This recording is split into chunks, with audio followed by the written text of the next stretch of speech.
The collapse. The Foster family had always seemed, at least from the outside, like the embodiment of suburban American success. Their neatly kept blue house sat at the end of Maple Avenue, shaded by tall oaks and surrounded by a white picket fence. To their neighbors, they were the perfect family. Mark Foster, a diligent accountant, his elegant wife, Denise, their charming elder daughter, Lucy, who was headed for an Ivy League school, and Emily, the quiet, bookish teenager who always seemed a step out of sync with the rest. Emily was smart, too smart, her grandmother Marjorie often remarked, in the way that unsettled some adults. She was different from her sister, more reserved, inquisitive, with a love of old novels and science projects that set her apart from Lucy's social whirlwind. Emily longed for approval, to belong, but her family's warmth always seemed just out of reach. The evening it all fell apart should have been an ordinary Thursday. Mark had come home tired, Denise was busy with dinner, and Lucy was catching up on texts in the living room. Emily had retreated to her small bedroom, escaping into a world of fantasy novels and thrift shop trinkets. She had no idea a storm was brewing behind closed doors. It began with Denise's voice echoing shrilly from the kitchen. "Who took the cash from my purse? There was $100 here this morning." Tension immediately thickened the air. Lucy looked up, eyes narrowed, calculating. Mark's jaw tightened.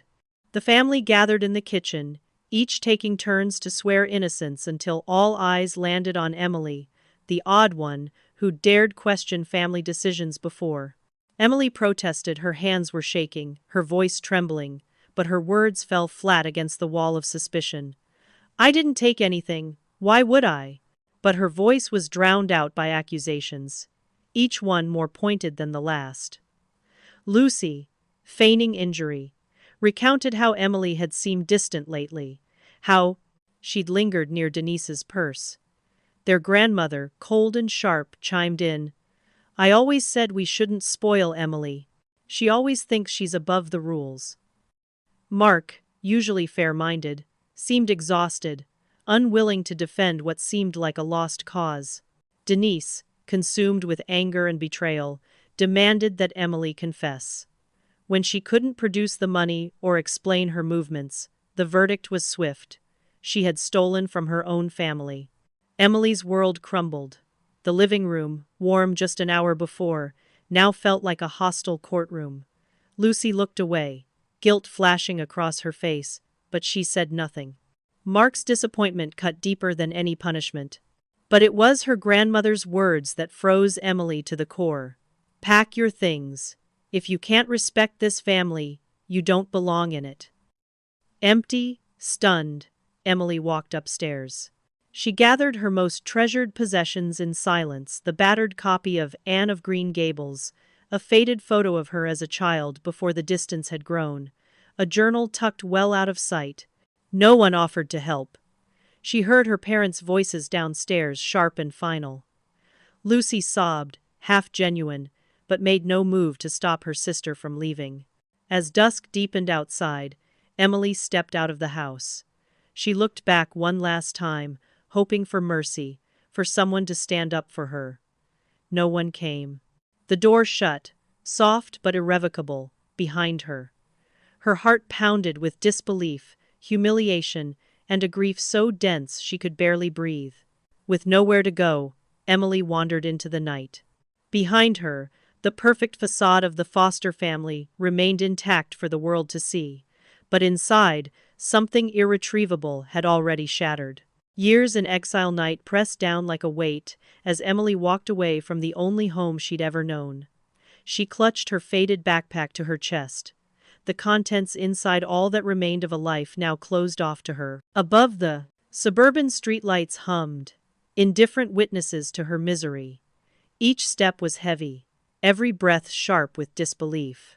The air was thick with the scents of grilling steak and freshly mowed grass slipping from neighboring yards, reminders that other families were sitting down to dinner while hers had just cast her out. Emily wandered for hours, unsure where to go. Too proud and too stunned to call the few friends she'd managed to make at school, she wound up in the city's public library, an old red brick building that stayed open late and posed no questions. There, she curled up in a corner and tried to read, but the letters on the page swam and blurred behind her tears. The days that followed were a blur of uncertainty. Emily bounced from one cheap motel room to another, stretches of nights spent at all-night diners nursing a single mug of coffee and watching the rain slip down glass.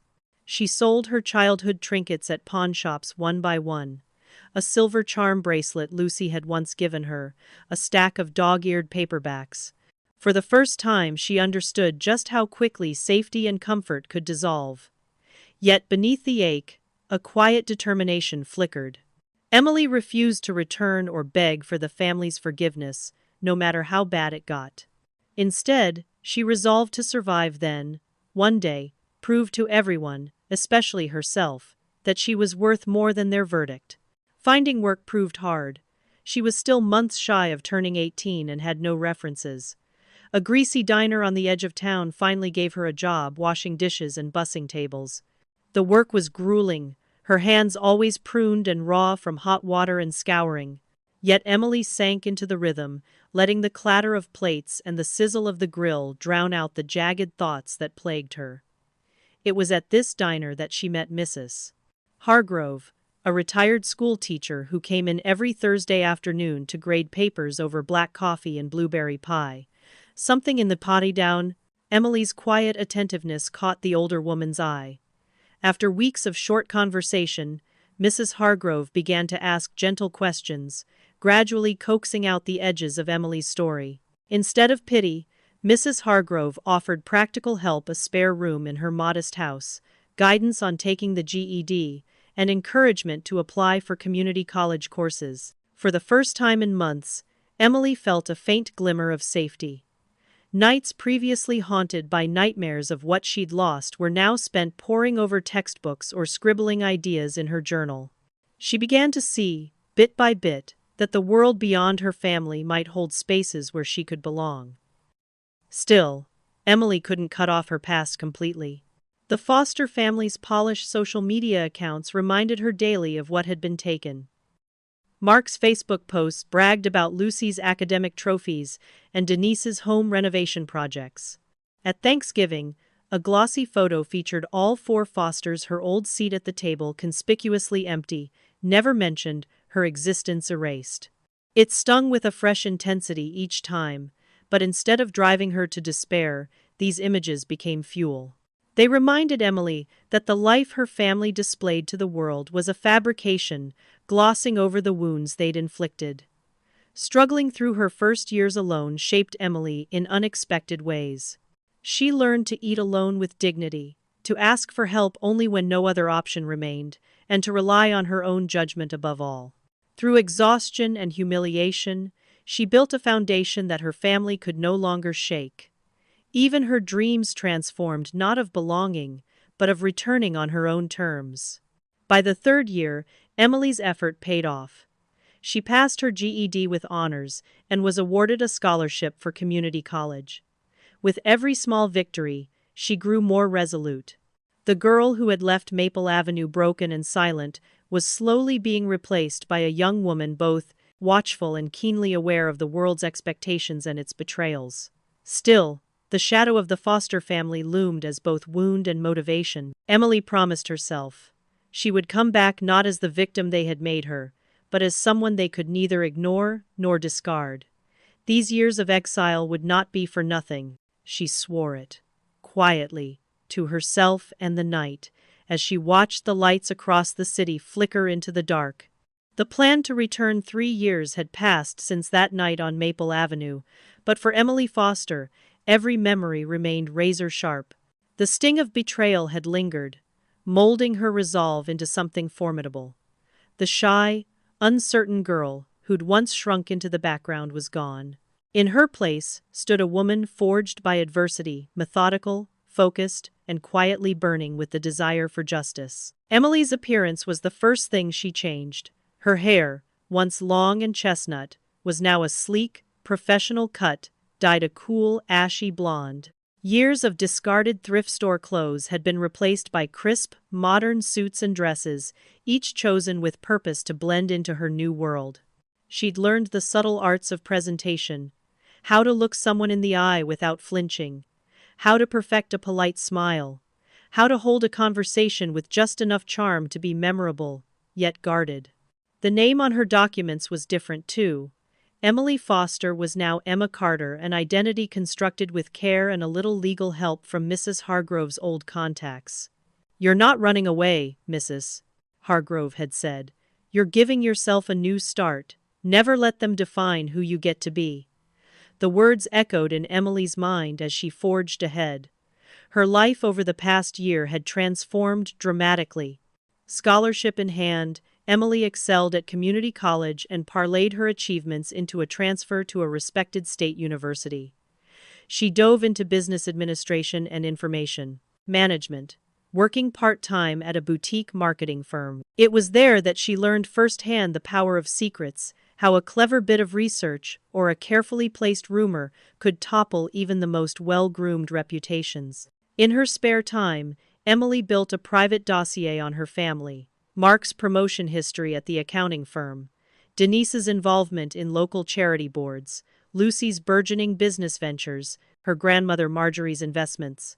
She followed their social media, monitored local news, and scanned public records. Slowly, patterns emerged, opportunities and vulnerabilities, hints of friction beneath the perfect family image. But Emily knew that a single smoking gun would not be enough. She needed a plan, one that wouldn't just clear her name, but expose the habits of complicity, selfishness, and denial that had always ruled the Fosters. More than vengeance, she wanted an acknowledgement. They had done her wrong, and no amount of outward success could erase the truth. Carefully, she mapped out step-by-step objectives. First came observation. Emma Carter would move to a nearby city, under the guise of a new marketing job. She would position herself in circles that occasionally overlapped with those of her family, remaining anonymous as she gathered real-time intelligence. Next, targeted entry. She would, coincidentally, meet Lucy at a business networking event. Lucy, now the celebrated, but embattled, founder of a startup facing rumors around mismanaged funds.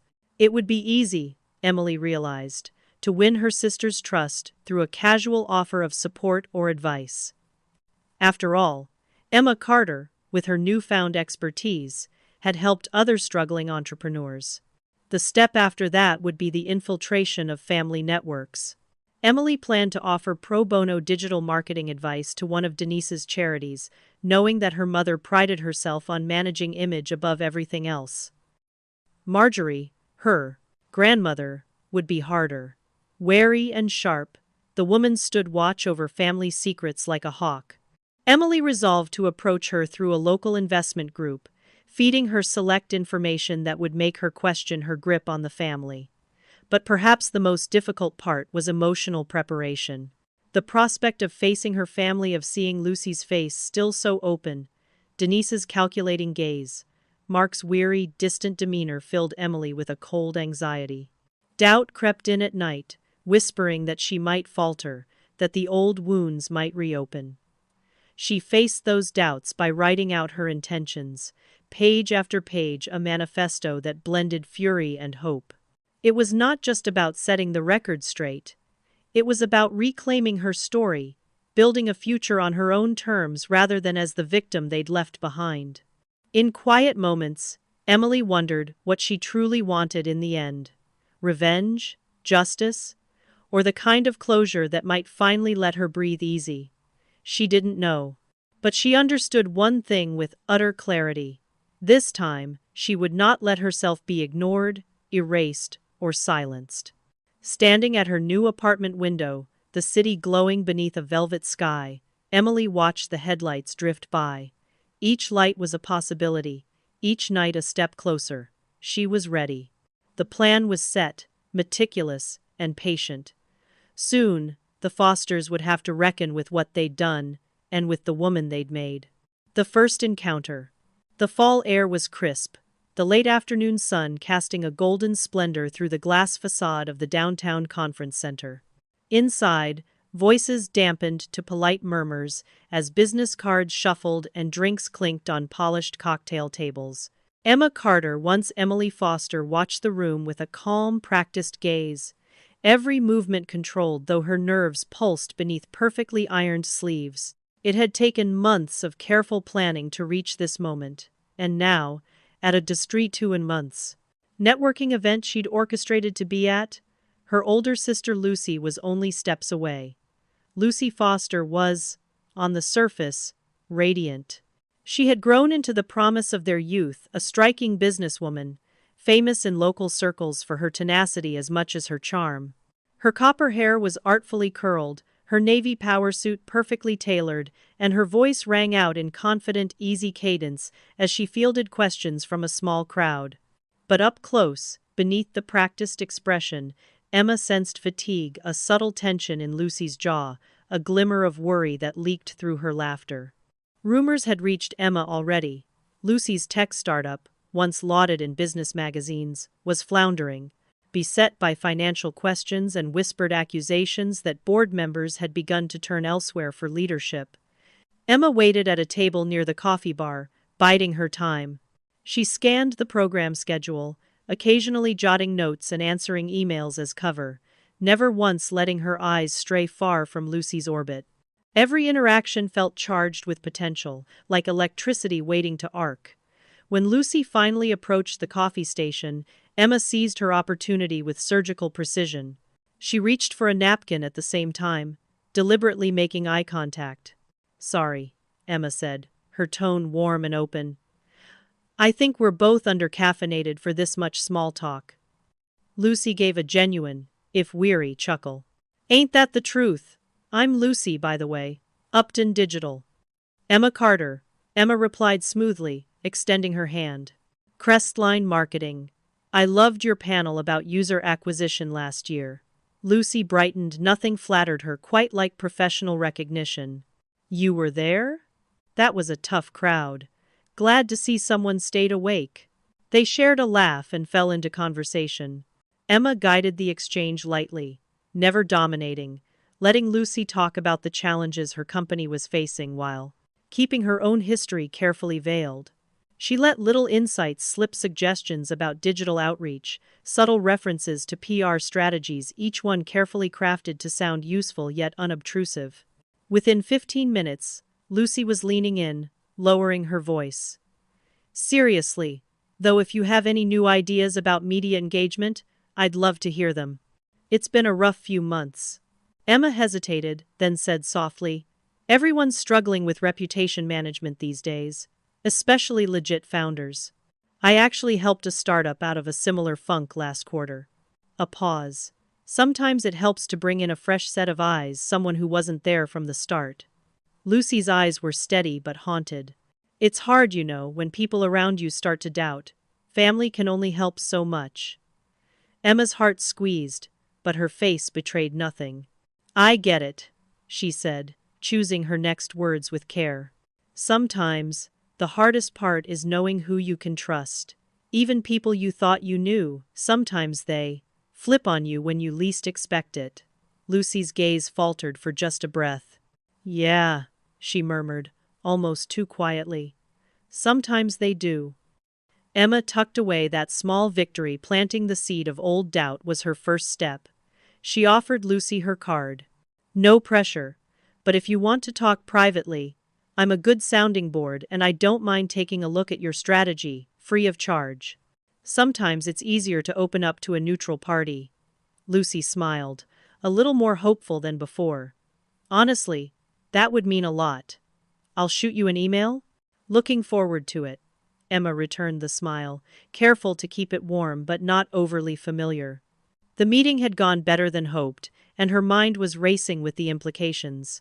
As the event wore on, Emma kept her interactions brief, always polite and professional, never giving anyone an opportunity to pry into her background. But beneath her calm exterior, adrenaline thrummed through her veins. She had studied Lucy's mannerisms for months, her networking style, her tendency to let her guard down only with those she perceived as equals. It was shocking, in a way, how little Lucy had changed, how vulnerable that core need for approval still made her, even after everything. After the event, Lucy sent a thank you text, setting up a private coffee meeting. Emma spent the next 2 days quietly reviewing every piece of available information on Lucy's company, building a list of subtle, actionable recommendations, enough to earn Lucy's trust, but never so much that Lucy would question how a young marketer from an unheard-of agency could be so well informed.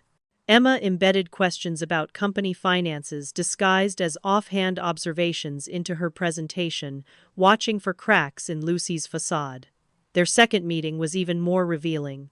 Lucy confided about a board member who was leaking strategy to competitors, about quiet confrontations at home that left her sleepless. Emma listened, interjecting gently but never pushing. She asked about Lucy's support network, and when Lucy hesitated, Emma let silence stretch between them. It was in these gaps that truth surfaced. "I guess I always thought, even after everything, family would have my back. That's what people say, right?" Lucy's laugh was brittle.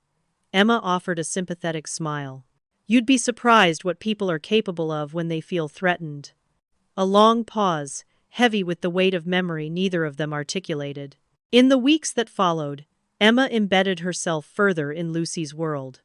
She attended networking events, met with Lucy's colleagues, and sent detailed follow-ups that earned glowing endorsements. At each turn, she nudged, ever so gently, at the edges of Lucy's certainty, dropping small questions.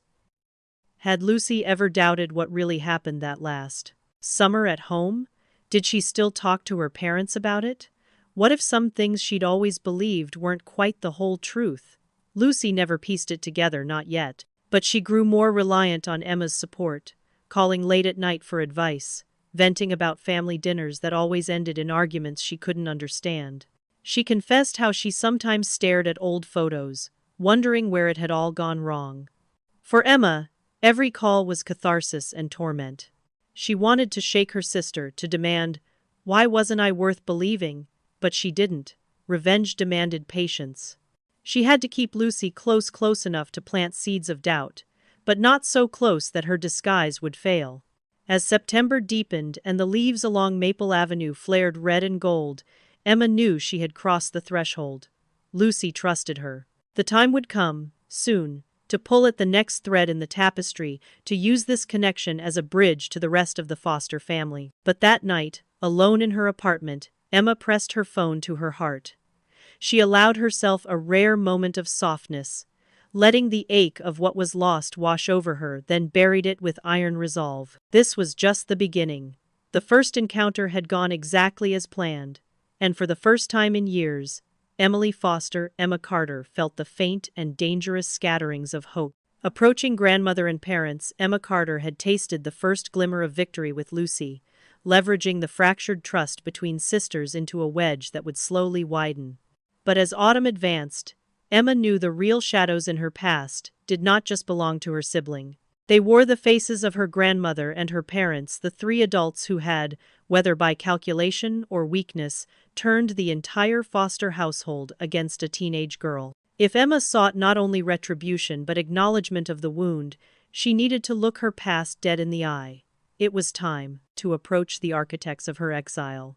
The task required the same precision and subtlety that had allowed her to infiltrate Lucy's world, but with even greater caution. Her grandmother, Marjorie Foster, was an institution in their small city, the backbone of the Foster reputation, a ruthless matriarch whose charity galas and investment groups gave her influence well beyond the bounds of Maple Avenue. Her sharp tongue and keener instincts had never missed a weakness, and Emma had always been her favorite target. Through her research, Emma learned that Marjorie's latest philanthropic endeavor involved a complex community foundation, providing microloans for women in business. It was a public relations jewel, placing Marjorie front and center as a patron saint of female empowerment. But the scheme's management was understaffed, and in desperate need of modern marketing. Emma saw her opportunity. She attended a luncheon hosted at the downtown country club, blending in with the bright young professionals eager to rub elbows with the old guard. Dressed in understated navy with her hair swept back and glasses poised just so, Emma approached the volunteer sign-up table with practiced confidence. There, she lingered beside the director, speaking just loudly enough about her firm's experience with digital fundraising that she drew the attention of Marjorie herself. It took only a short, polite conversation, one in which Emma dropped kindly, researched compliments about Marjorie's public record and vision for her, to secure an invitation to the next planning committee brunch. Face to face, Marjorie seemed untouched by time and scandal. Her lipstick flawless, her voice as smooth and cutting as ever. "Miss Carter, isn't it? You have a way of making yourself noticed. That's rare these days." There was a flicker in the matriarch's eyes, curiosity tinged with her usual suspicions. Emma smiled, careful to let just enough humility bleed into her tone. "Thank you, Mrs. Foster. I was raised to value competence and discretion. Both seem in short supply in my generation, unfortunately." "Indeed," Marjorie said, measuring Emma with an assessing stare that bordered on intimidating. Yet, as Emma presented her ideas for online outreach and transparency reports, she noticed the older woman's mask beginning to slip a tiny fissure of anxiety when Emma referenced investigative journalists and data privacy. Over the course of several meetings, Emma subtly introduced opportunities for oversight, suggesting quarterly audits, discussing the importance of good record-keeping, and most tellingly mentioning her contact with a friend from the local newspaper, interested in spotlighting hidden stories from local charities. Marjorie's hands, once steady as iron, trembled when she thought herself unobserved. Emma pushed just enough. She left behind documents printed with her new name, but signed with a flourish hauntingly similar to the one Marjorie had seen on childhood birthday cards. She referenced towns, school years, anecdotes from a friend whose life story so closely mirrored Emily Foster's, it was almost cruel.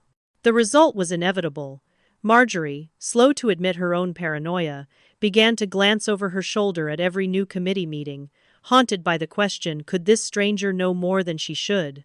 Having seeded confusion and dread in her grandmother's mind, Emma turned her focus toward the parents who had, out of their own selfishness or fear, left her unprotected.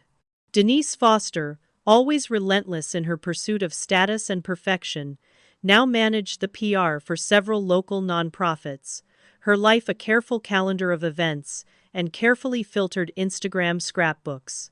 Mark, Emma's father, remained more elusive, still dependable at work, but increasingly distant at home, according to public social media and the stray comment passed along by mutual acquaintances. Emma orchestrated their first encounter at a fundraising gala, where many influential families gathered. Posing as the marketing consultant for Denise's favorite autism charity, Emma approached the Fosters as the event wound down. Denise, always receptive to flattery, especially from young professionals glowing with ambition, quickly began speaking about the charity's recent rebranding. Emma listened intently, nodding at all the right moments, before chiming in with gentle but probing feedback about the messaging. Stories of resilience are always powerful, but sometimes the most moving narratives are the ones we overlook, stories that don't fit the perfect mold, the ones about second chances and redemption. Denise's smile faltered for just an instant, as if a bitter memory flashed across her mind. Emma pressed on, weaving in references to local families torn apart by misunderstanding, of the courage it took to admit past wrongs. Every phrase was calculated, every anecdote an arrow aimed at the guilt Denise had buried beneath her carefully polished surface. Later, by the dessert table, Emma noticed Mark alone, surveying the crowd with the tired, shuttered look she remembered from childhood. She collected a glass of water and stood beside him silently, their gazes fixed on the ballroom doors. Mark spoke first, his voice tinged with resignation. "My wife loves these things. I never know how to act." Emma let herself exhale, masking her nerves as curiosity. "Honestly, I just go where I'm needed. Sometimes it's strange, being surrounded by people and still feeling out of place."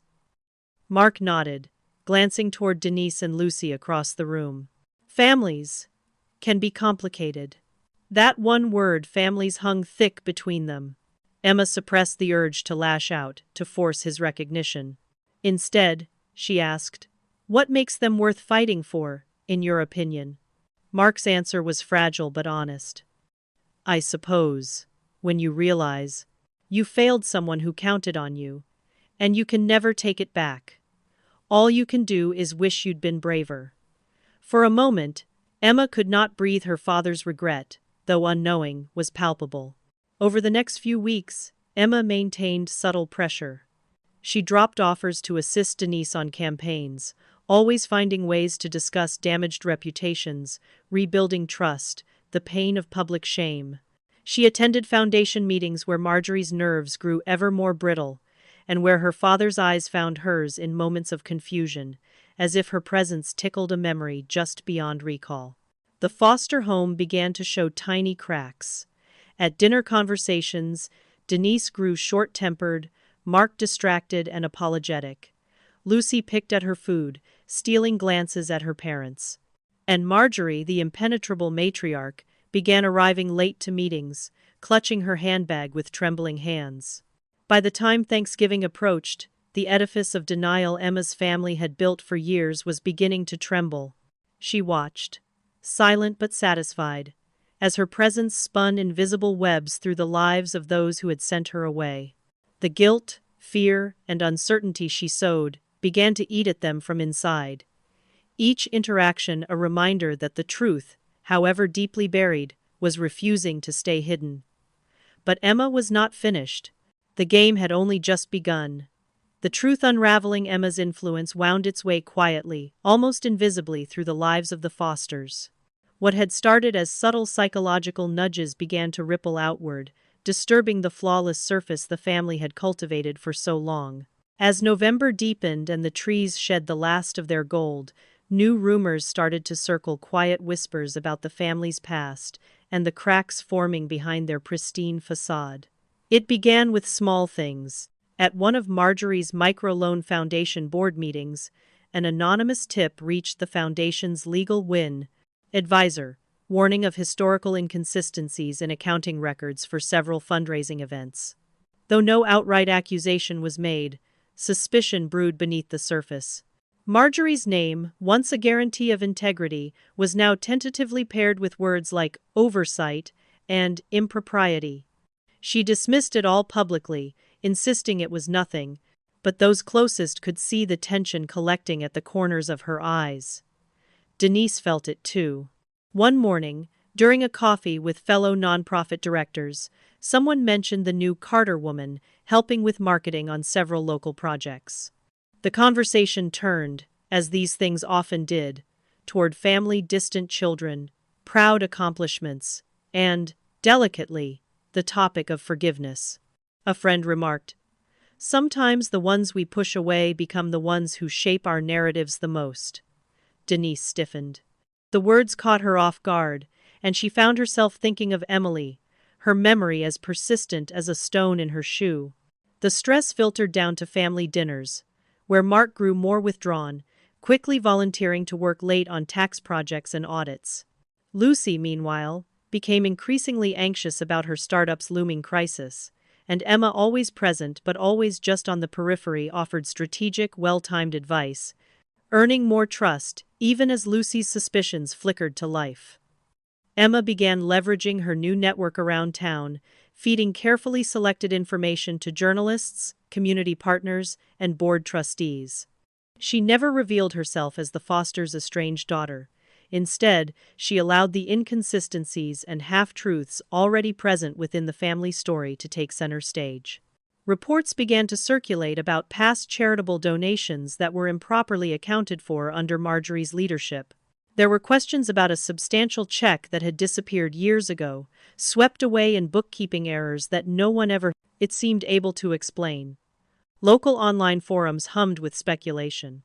Even the Foster mansion, once a symbol of security, now appeared brittle, its windows glowing late into the night with the telltale flicker of sleepless anxiety.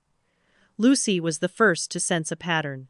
She noticed that every time her family came under social or financial strain, Emma seemed to appear, her strategies crisp, her words measured, but with an undertone of something unresolved. One evening, Lucy scrolled through an archived yearbook photo and was struck by how much Emma Carter resembled someone she once knew. The realization sent a chill down her spine. She didn't speak up, not yet, but she began probing into Emma's background, piecing together fragments of old memories and new facts. Meanwhile, Marjorie became uncharacteristically distracted. She began to double-check her own notes and the Foundation's donation ledgers, growing increasingly irate when old entries failed to match up. Her confidence, her once commanding presence, now seemed frayed. Denise caught her mother on the phone late at night, raising her voice at phantom threats and inquiries that hit far too close to home. The two women, each accustomed to controlling the narrative, began locking horns over the simplest matters, suspicion corroding every exchange. Mark, always quiet but never foolish, sensed the mounting strain and was plagued by memories of the night Emily had been cast out. He found himself reliving the moment, the sharpened voices around the kitchen, the disappointment in Emily's eyes. What if we were wrong? He thought, guilt gnawing at him. In the stillness of his study, he began sifting through old bank statements, odd entries, and personal notes from that year, his fingers trembling at the possibility that their certainty had been misguided. Emma's psychological warfare was not restricted to facts and figures. With each passing week, she focused on applying subtle emotional pressure. Anonymous messages left at the Foundation office, cryptic social media posts with familiar references, donations sent in Emily's childhood name but from untraceable sources. She made sure these acts hovered between plausible deniability and unmistakable intent, forcing the family to confront the ghosts they had locked away. Within the foster home, conversations grew taut and brittle. Denise snapped at Mark over trivialities. Mark responded with silence. Lucy spoke less and less at dinner, vanishing quickly into her room, her mind whirring with unspoken questions. Even Marjorie began lashing out, sometimes at family, sometimes at staff, her mask of composure slipping more with every confrontation. Behind the scenes, Emma continued her campaign. She arranged for the accountant, reviewing the Foundation's books, to discover a discrepancy directly tied to the missing $100 from years ago, the same sum that Emily had supposedly stolen. The evidence wasn't enough to trigger police involvement, but it was enough to rekindle doubt. What if the truth had been something else all along? Lucy, driven by her suspicion and growing empathy for Emma, began confronting her mother about the night Emily had left. "What if we made a mistake?" she demanded in a rare, heated argument. "What if she was telling the truth and we were just scared?" Denise rattled, refused to discuss it, but cracks in her certainty began to show. On the periphery, neighbors and old friends grew curious. Why hadn't Emily ever come home for holidays? Who was this new woman helping the family, so eerily familiar but named Carter? Social circles began to wonder, and polite inquiries became pointed.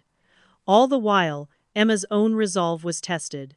In rare, private moments, she felt old wounds split open. She wrestled with guilt, doubt, and the fear that she was becoming someone unrecognizable in her quest for justice. And yet, every sign of her family's unraveling only hardened her determination. They had to face consequences for what they'd done, not just to her, but to themselves. By the end of the month, the Fosters' world teetered on the edge of implosion. The secrets they thought were buried bubbled to the surface, sometimes in shouts, sometimes in icy silence. Marjorie's authority was questioned, Denise's image was tarnished, Mark's conscience was restless, and Lucy hovered uncertainly between past and present. The truth, once buried, was demanding to be seen. And Emily, finally stood ready for whatever would come next. The confrontation. The chill of early winter had crept into the city, frosting the edges of windows and painting the sky in shades of pewter. For weeks, Emma Carter, once Emily Foster, had watched the walls of her old family collapsing under the weight of secrets, guilt, and suspicion. Now, the moment she had anticipated for so long arrived with an almost surreal calm. She had orchestrated every piece of the game, but now it was time for the masks to fall, for the truth to be spoken aloud. It began with a quietly delivered invitation. Emma, in her curated identity, sent a formal message to Marjorie Foster and to Mark and Denise, inviting them to a networking brunch at the stately Elm Street Inn, a familiar location for the city's upper crust. The invitation carried a professional tone, its true intent hidden in plain sight. Lucy, now weighed down by her own turmoil, received a more personal note delivered directly to her apartment door. It contained only 4 words in handwriting she vaguely recognized. "It's time, E." On Saturday morning, the Foster family arrived separately, armored in layers of formality. Marjorie entered first, her steps sharp and businesslike, frost in her expression. Denise and Mark followed close behind, Mark hesitant, Denise tense and silent in a smart gray dress. Lucy entered last, her usual poise replaced by an uncertainty that Emma recognized with a pang, a mirror of her own unease. Years ago, in the echoing Foster kitchen, Emma greeted them as Emma Carter, her hair sleek, her manner controlled. Only her eyes, bright with emotion, hinted at what lay beneath. She led them to a private salon, where sunlight filtered through tall windows, and the only sound was the cautious scrape of chairs against the polished wood floor. Once seated, a long, uneasy silence settled over the room. Marjorie cleared her throat, poised to speak, but Emma raised a hand to stop her. "Thank you for coming," Emma began, her voice steady. "Before anyone asks, I'll clarify why we're here. There are truths long overdue for acknowledgement." She met each gaze in turn, starting with Marjorie the matriarch, whose glare could still chill the air. "We all know, even if we pretend otherwise, that something broke in this family 3 years ago. I have waited, watched, and hoped for recognition. None came, so now, you will hear it from me." Mark's brow furrowed. Lucy's hands curled in her lap. Denise lifted her chin, already defensive. Marjorie's mouth stiffened into a line. Emma reached into her bag and pulled out a slim folder. "Years ago, you accused me of stealing from this family $100, gone from a purse, no questions asked, beyond the convenient scapegoat." She set the folder on the table, her hands steady. "I wondered how long it would take for any of you to question that accusation. I wondered if you'd remember what was really lost in that moment." There was another silence. Marjorie nearly scoffed, but Emma continued, unwavering. "What was stolen wasn't just money or trinkets. You took trust, love, and safety from a teenage girl because it was easier than facing what you didn't want to see in each other or yourselves." Denise's fingers twitched. "This is unnecessary. Emma fixed her with a held gaze, gentler than expected. "Do you remember, Mother? You said, 'Confess and we'll forgive you.' But I had nothing to confess. Still, you needed someone to blame. You all did." Lucy's breath hitched. "Emma." She said the name uncertainly, as though trying it on for the first time in years. Emma turned to her, her voice softening. "Yes, Lucy. It's me. You were a kid, too.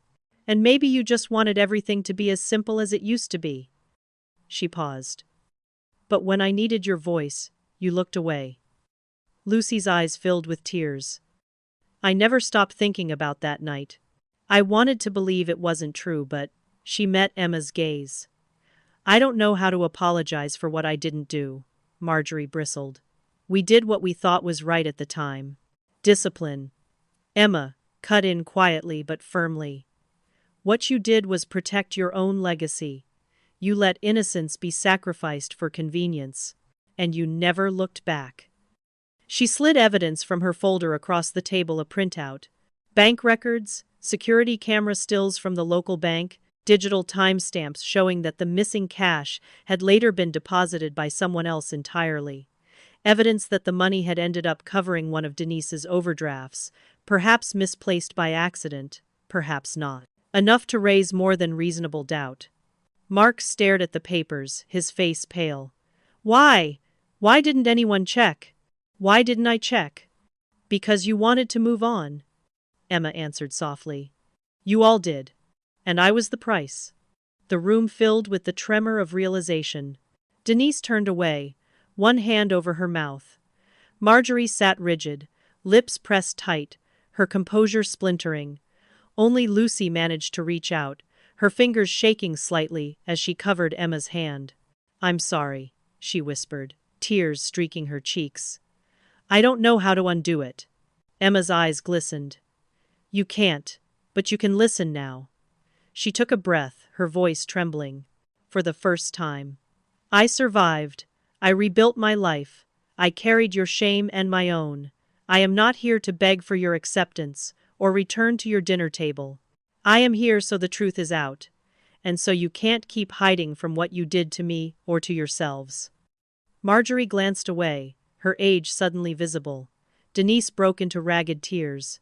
Mark dropped his gaze, a whisper of, "I'm so sorry," all he could muster. For a long time, no one spoke. Finally, Emma rose.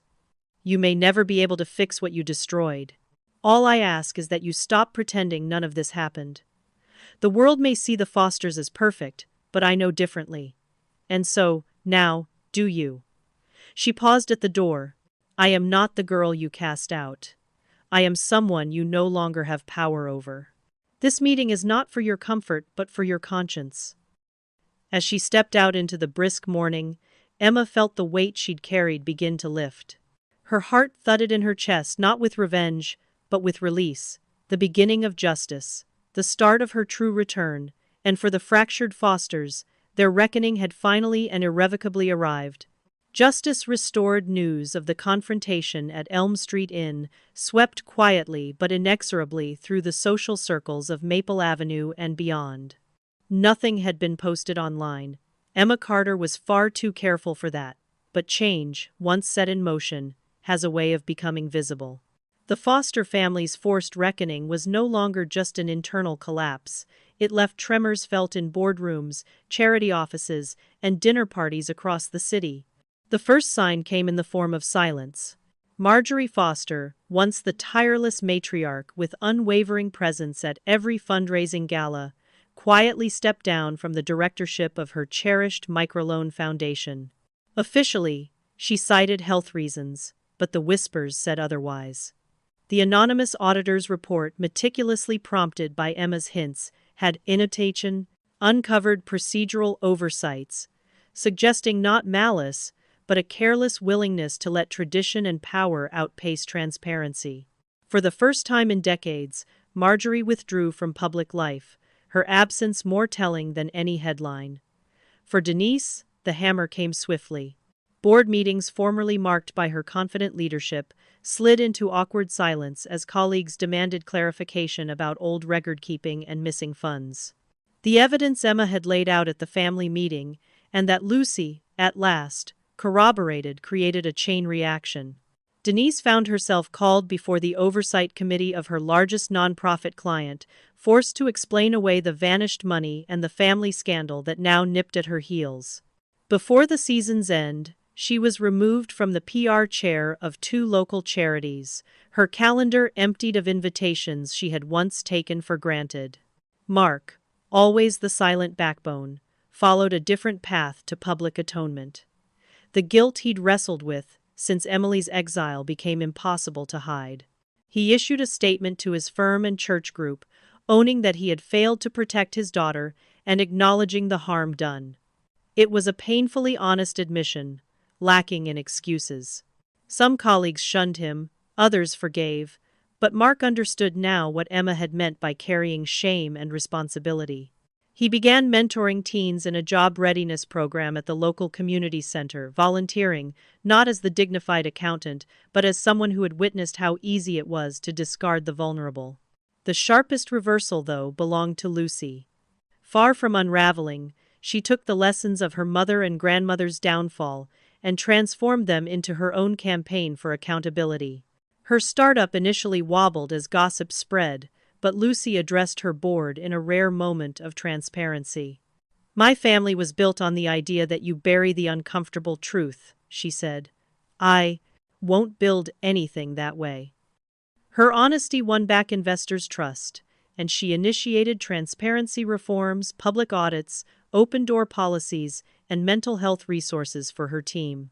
For the first time, Lucy stopped running from the shadow of her family's denial and began carving her own legacy, one founded on earned respect, not inherited status. For Emma, justice did not arrive as a thunderclap, but as a gradual warming clarity. It began at the city records office, where she changed her legal name back to Emily Foster but kept Carter as her middle name, a quiet acknowledgement of the identity she'd forged in the fire of exile. The clerk processing the paperwork remembered her from school and looked at Emily with a knowing sympathy. "Starting over takes guts," she whispered across the counter. With her name restored, Emily made herself seen subtly but unmistakably. She gave a talk at the community college about the power of stories to hold families and institutions accountable. She attended a foundation event, this time as an honored guest, introduced by Mrs. Hargrove. When the MC hesitated over her name, Emily smiled. Foster. Emily Foster. The applause that followed felt different from the hollow congratulations of her childhood. It felt earned. As the winter holidays drew near, the Foster family limped toward their own reckoning. Thanksgiving was a hushed affair, held at Lucy's modest apartment and not their sprawling childhood home. Denise barely spoke, her glamour stripped away, while Marjorie watched Emily with wary confusion, a guardian haunted by the ghost she'd tried to erase. Mark carved the turkey, his motions careful and penitent. The old rituals were broken. There was no laughter over pie, no reminiscing about past glories. Only Lucy dared raise a toast, voice trembling, to the truth and to what comes after. Each family member faced consequences shaped by their actions. Marjorie, shorn of her public power, found herself alone, more often, reading letters she'd once never answered from women the foundation couldn't help. Denise fought to preserve her last shreds of dignity, struggling to learn humility in the wake of her downfall. Mark drew closer to his younger daughter, making quiet gestures a ride to the train, a box of saved keepsakes passed gently across the kitchen table. Apologies were made in pieces, neither florid nor quick, but painstaking and laced with grief. Yet, for all the pain, Emily found herself freed from the weight of others' expectations. The city no longer felt cold or cruel. She rented a small studio, painted the walls a hopeful yellow, and filled it with books and mementos that reminded her of resilience rather than banishment. She accepted new friends, ones chosen, not assigned by birth, and began mentoring teenagers who, like her, had been forced to walk away from home. Justice, Emily realized, was never just about revenge or public reckoning. It was about restoring the dignity she'd been denied, and claiming the right to her own life. The scars remained, but they were no longer shameful. Each one was proof of survival, and of the courage it took to return not as a supplicant, but as someone who could not be erased. In the city's quiet hours, snow began to fall. Emily watched the flakes swirl beneath the streetlights, remembering the girl who had once walked out of Maple Avenue with nothing but her battered backpack and her unfinished dreams. The road ahead was not easy, but it was hers.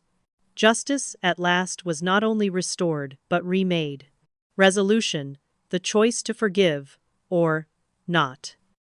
The first snow of December lay heavy and clean across the city, blanketing even the most battered rooftops in fleeting purity.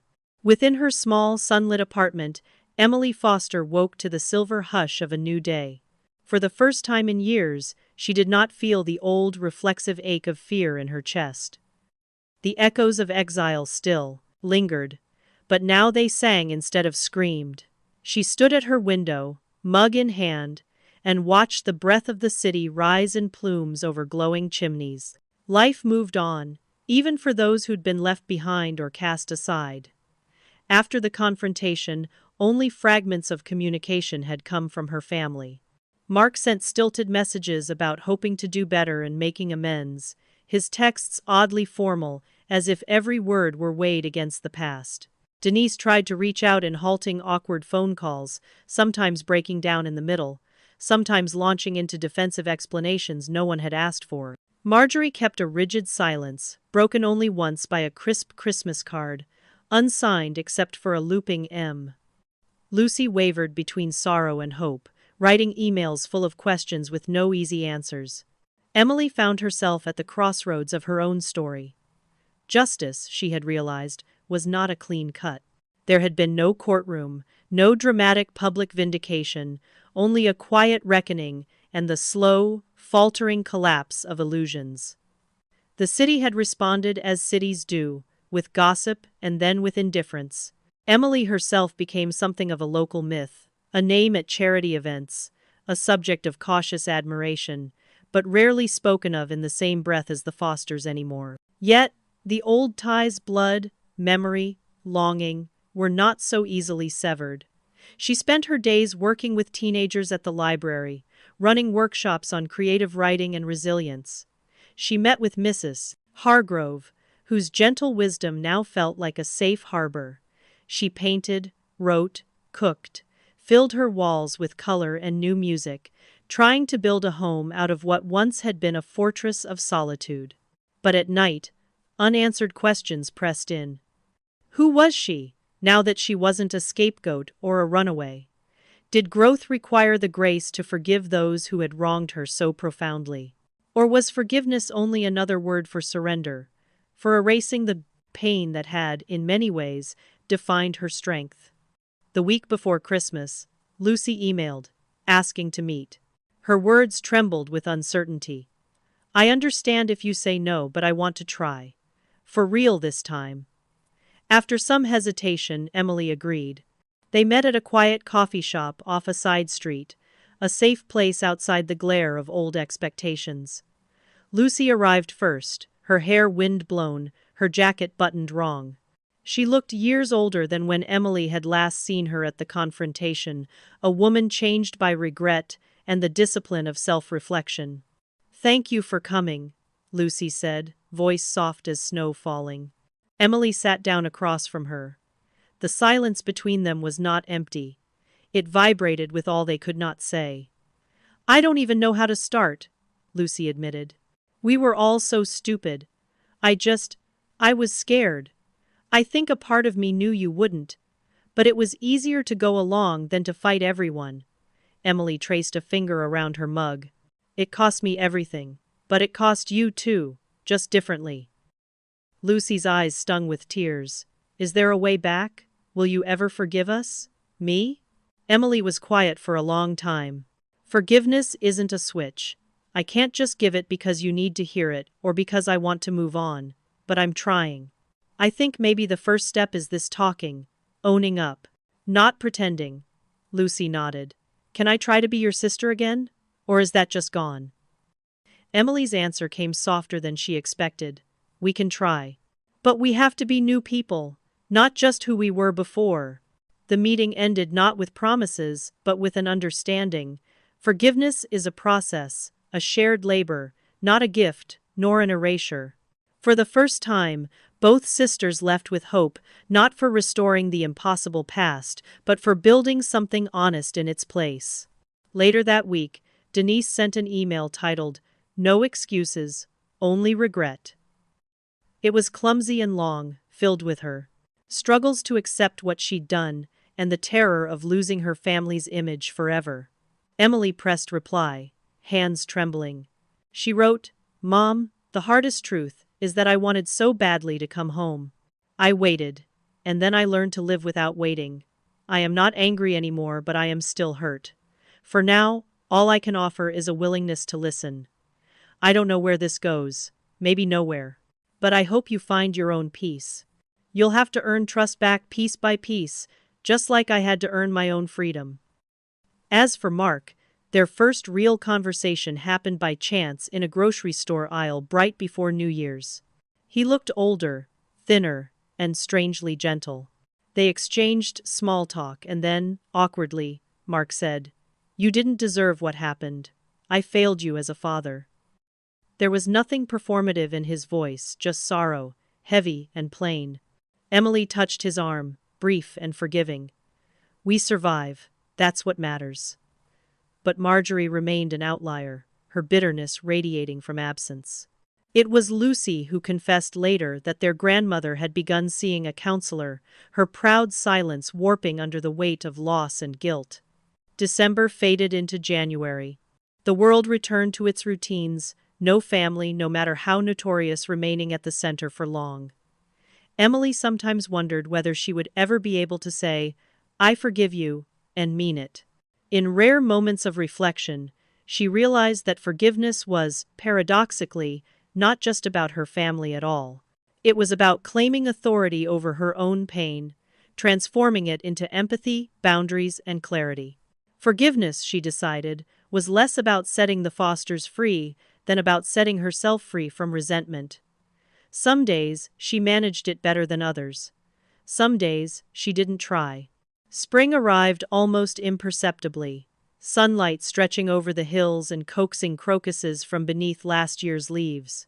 One morning, Emily took a walk beneath the budding trees along Maple Avenue, not to look back, but to reclaim the neighborhood not as a place of exile, but one of her own making. Neighbors she had once hidden from now waved in recognition. She joined a book club, wrote essays that found grateful readers, invited friends to dinners where laughter rang easily. There would never be a perfect reconciliation. The Foster family would probably never gather around the old table with joy unshadowed by regret. But forgiveness was not an event, it was a journey. Sometimes a sign of strength, sometimes a simple act of letting go. Standing in the gentle dawn, Emily realized her story had never been about revenge or justice alone. It was about the courage to find grace, to accept the imperfections of love, and to offer healing even when return seemed impossible. The life ahead would be one she built for herself, open, honest, and brave. And that, she understood now, was more than enough.